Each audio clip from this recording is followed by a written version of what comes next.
নমস্কাৰ বন্ধু বান্ধৱীসকল, মইনাৰ ভিডিঅ'লৈ স্বাগতম জনাইছোঁ। আজিকালি প্ৰায় প্ৰত্যেকজন লোকৰে স্মৃতিশক্তি কমি যোৱা সমস্যাৰ সন্মুখীন হয়।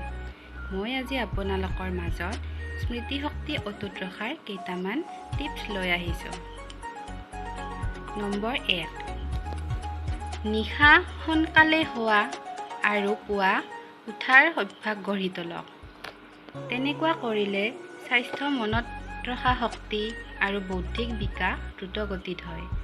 লক্ষ্য কৰিবচোন, কোনোবা দিন ভালদৰে টোপনি নাহিলে বা টোপনি সম্পূৰ্ণ নহ'লে সেইদিনা গোটেই দিনটো মন ভাল নালাগে আৰু কোনো কামতে মন বহুৱাব নোৱাৰি। সেইবাবে নিশা ভালদৰে টোপনি গৈ মস্তিষ্কক আৰাম দিয়াটো উচিত।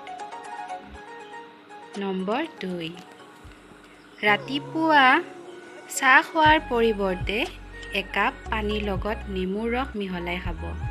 চাহত টেনিন, বাষ্পশীল তেল আৰু ৰসায়ন থাকে।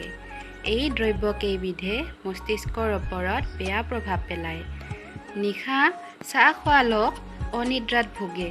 পাৰিলে নিশা চাহ খোৱাটো ত্যাগ কৰক। নম্বৰ 3, 2টা পকা আপেল বাকলি নুগুচোৱাকৈ খালী পেটত খাওক।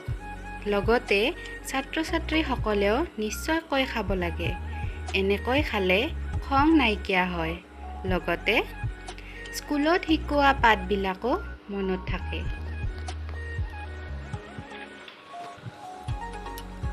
নম্বৰ 4, চয়াবিন গাখীৰৰ সৈতে খালেও স্মৃতিশক্তিৰ বিকাশ হয়।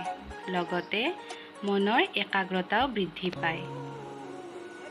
নম্বৰ 5, 10টা খেজুৰ প্ৰতিদিনে গাখীৰৰ সৈতে উতলাই খাওক। এনেকৈ খালেও স্মৃতিশক্তি বৃদ্ধি হয়। লগতে ঠাণ্ডাৰ দিনত হোৱা কিছুমান বেমাৰৰ পৰাও ৰক্ষা কৰে। নম্বৰ 6, তিয়াই থোৱা বাদাম মিহিকৈ গুৰি কৰি লৈ অলপমান মৌ মিহলাই ল'ব।